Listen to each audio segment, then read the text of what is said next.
जब भी तुमको देखती हूँ खुद को तुम्हारा मुजरिम समझने लगती हूँ। क्यों आंटी, ये कैसी बातें कर रही हैं आप तो मेरा सहारा हैं, मेरा सबसे बड़ा सहारा और मेरी ताकत भी, और नूरे मेरे जीने का मकसद। काश कि तुम भी माँ बन जाती तो। आंटी प्लीज आप स्ट्रेस मत लें इस बात का। मुझे अपने माँ ना बनने पर दुख जरूर है, लेकिन जब भी मैं नूरे को देखती हूँ तो मुझे याद आता है कि मैं तो माँ हूँ, नूरे की माँ, और मेरे लिए ये काफी है। इस बात का तो मुझे यकीन है कि तुम नूरे की तरबियत ऐसी करोगी कि उसको जिंदगी में कभी नाकामी का सामना नहीं करना पड़ेगा। आंटी आपको पता है, मैंने जीरक से वादा किया था कि मैं नूरे की बहुत अच्छी तरबियत करूंगी,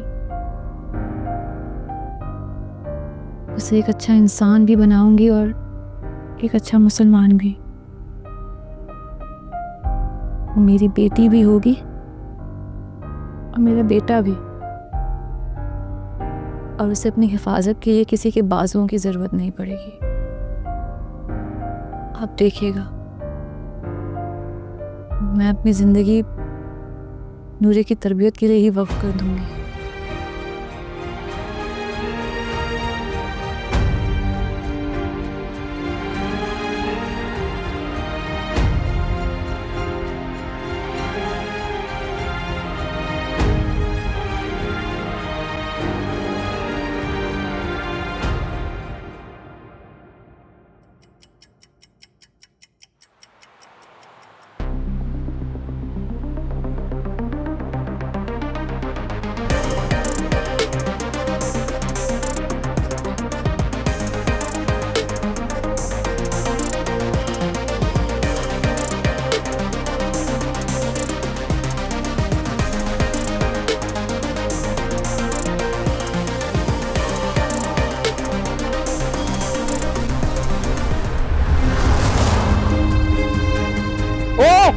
रुक!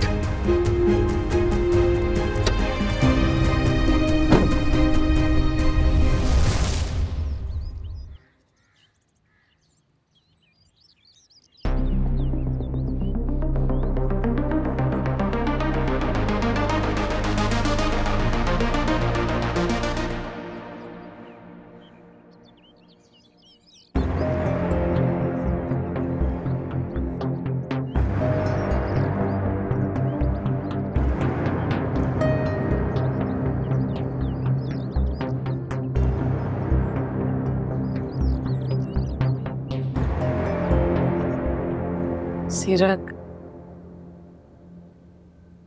आप मुझे और नूरे को यूं तन्हा छोड़कर इतनी जल्दी चले गए। नूरे तो अब बहुत बड़ी हो चुकी है। आप होते तो उसे देखकर आज बहुत खुश होते, बहुत प्राउड होते। मॉम, नूरे, मॉम ये क्या आप पापा से हर वक्त बातें करती रहती हैं? तुम्हारी पल पल की रिपोर्टें देती हूँ उन्हें, समझी? पल पल की रिपोर्टें देती हैं? मतलब जो आज हुआ वो भी बताएंगी पापा को? अरे ऐसे कैसे कोई लड़का नहीं रहता? मैंने खुद देखा है उसको इस घर में दाखिल होते हुए। बाहर उसकी गाड़ी भी खड़ी है। पागल हो, इस घर में कोई लड़का नहीं रहता, समझ में ये नहीं क्या हो रहा है बाहर? यहाँ से। आप खुद आकर देख लें, बाहर उसकी गाड़ी खड़ी है। मैंने खुद देखा है उसको अंदर जाते हुए। तुम्हें आकर देखती हूँ। ठहरो। ये मतलब नहीं है कि यहाँ पे लड़का रहता होगा।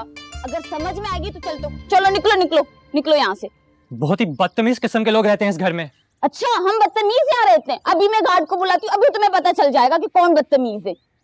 अरे एक मिनट क्या हो गया भाई? बेटा तुम कौन हो और ये क्या हुलिया बनाया हुआ है? आंटी मेरी हालत ये उसी लड़के ने बनाई है जो इस घर में रहता है। बाहर उसकी गाड़ी भी खड़ी है और ये कह रही है यहाँ पर कोई लड़का नहीं रहता। लड़का? हाँ तो बेटा ये ठीक कह रही हैं, यहाँ तो कोई लड़का नहीं रहता। क्या करूं पापा, आदत से मजबूर हूँ। तुम ये घर तक पहुंच गया, बहुत ही ढीठ आदमी है। अच्छा तुम एक काम करो, आओ अंदर आओ, मैं पानी पिलाती हूँ, बैठ के बात करते हैं, आ जाओ। इसको तो मैं अभी देखती हूँ। नज़ुलिया मैं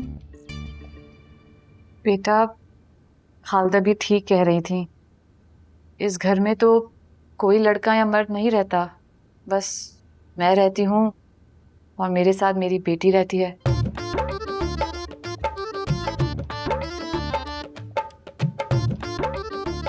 नूरे ये क्या किया हुआ है? मेरी मर्जी। आपकी बेटी? मगर वो गाड़ी वाला? बस अब जो है आपके सामने ही है। जी। आप चाय लीजिए ना। और मॉम, ये गार्ड किधर होता है? कोई भी ऐरा गैरा मुंह उठा के घर के अंदर आ जाता है। नूरे क्या बदतमीजी है। नहीं आंटी, आप भी झूठ कह रही थी। वो गाड़ी वाला ये मोहतरमा हो ही नहीं सकती, ये तो कोई बहुत ही बदतमीज किस्म की और अनपढ़ किस्म की लड़की है। आंटी आंटी आंटी किसको बोला? नूरे तुम? अब मैं मान गया, ये तुम ही हो सकती थी। तुम गाड़ी क्या, तुम तो जहाज भी उड़ा सकती हो। तुम दोनों एक दूसरे को जानते हो? जी आंटी, ये मेरे कैंपस होती है, वहां भी इसने मेरे साथ साथ बाकी सबका जीना अजाब बनाया हुआ है। जूडो कराटे के वार, मारना पीटना, ये सब इसके हथियार हैं। और आपको पता है आंटी, आपकी जो ये बेटी है ना। बस चुप चुप एकदम। नूरे क्या बदतमीजी है ये? अगर तुम इसे जानती तो फिर इसका ये हाल क्यों बनाया है? इसीलिए मॉम, क्योंकि ये मेरी बेस्ट फ्रेंड को धोखा देने जा रहा था डेट के नाम पर। फरिया ने मुझे खुद बताया है। ऐसा तो नहीं करते, किसी को धोखा देना बहुत बुरी बात होती है। नहीं आंटी, धोखा नहीं, मैं सचमुच फरिया से बहुत प्यार करता हूँ। और आज फरिया के डैड से मिलने भी जा रहा था, फरिया के साथ। और इसीलिए तुमने असाइनमेंट कैंसिल करने की बात की थी ना उससे, ताकि तुम अंकल से मिलवाने ले चलो उसे।